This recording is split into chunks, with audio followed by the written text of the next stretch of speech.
Well, it is Monday, and every Monday we kick off the work week by taking a side trip somewhere with Walt Grayson. He always has a story about us as he focuses on Mississippi. That's right, and Walt, this is kind of some unfinished business from last week, I understand.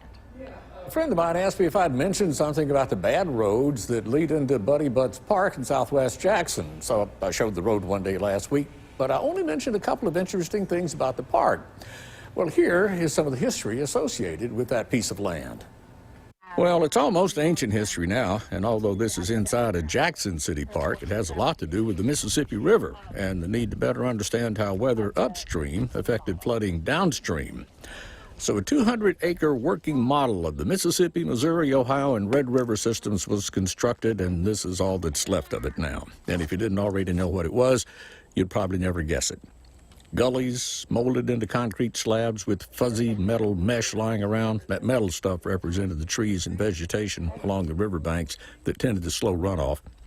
The Waterways Experiment Station used this physical model of the Mississippi River to predict floods and problems from 1949 until 1973, when computers got good enough to replace it with virtual water and cyber floods.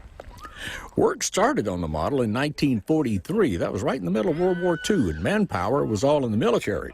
However, we had an influx of POWs available. So from the nearby Clinton prisoner of war camp came the workforce to shovel and sculpt and grade and slope the site. The POWs were paid 90 cents a day for their trouble. And at the 50th reunion of the freeing of the men, one of the German POWs who had come back for the reunion said he had only one question. What were we digging? Well, they were digging this, the model that told engineers if the calculations had been correct where they had placed and raised levees and where other flood control measures needed to be built, and how they would affect the rest of the river even before they were built. Today, it's an overgrown oasis of concrete in the middle of a pine thicket.